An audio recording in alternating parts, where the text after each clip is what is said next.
நேர்களே, நம்ம இந்த தொகுப்புல பார்க்க இருக்கிறது என்னன்னா, குரு பெயர்ச்சி பலன்கள் 2026 மகர ராசிக்கு.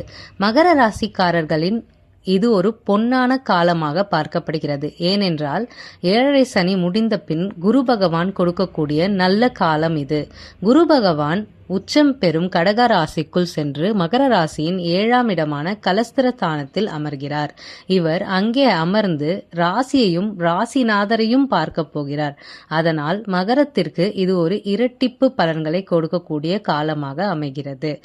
திருமணம் தாமதமாக இருந்தவர்களுக்கு நல்ல வரன் அமையும் வாய்ப்பு உள்ளது. ஏற்கனவே திருமணமானவர்களுக்கு கணவன் மனைவி உறவில் புரிதல் அதிகரிக்கலாம். குடும்பத்தில் இருந்து வந்த மனக்கசப்புகள் குறைந்து ஒற்றுமை அதிகரிக்கும். தொழிலில் கூட்டாளிகள் மூலம் நன்மை கிடைக்கும். பிசினஸ் செய்பவர்களுக்கு புதிய பார்ட்னர்ஷிப், புதிய கிளைண்ட்ஸ் மற்றும் முக்கிய ஒப்பந்தங்கள் கிடைக்கும்.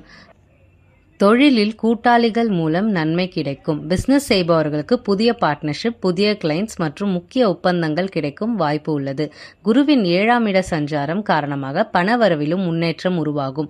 நீண்ட நாள் தடைப்பட்டிருந்த வருமான வாய்ப்புகள் மீண்டும் வரும். சிலருக்கு தொழில் விரிவாக்கம் மூலம் லாபம் அதிகரிக்கும்.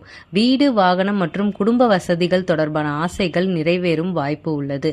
குடும்ப உறுப்பினர்களின் ஆதரவு உங்களுக்கு அதிகரிக்கும். குருவின் பார்வை லாபஸ்தானம் மற்றும் பாக்கியஸ்தானம் பலப்படுத்துவதால் புதிய தொடர்புகள், செல்வாக்கு மிக்க நபர்களின் உதவி கிடைக்கும். நீண்ட நாள் முயற்சித்த காரியங்கள் இப்பொழுது வெற்றி பெறலாம்.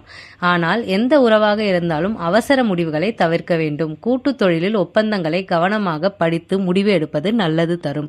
குரு பகவான் வழிபாடு வியாழக்கிழமை அன்று செய்வது மிகவும் நன்மையை பயக்கும். மொத்தத்தில் 2026 குரு பெயர்ச்சி மகர ராசிக்கு திருமணம், தொழில் முன்னேற்றம் ஆகிய அனைத்து நன்மைகளையும் தரப்போகிறது. நன்றி நேர்களே, வாழ்க வளமுடன்.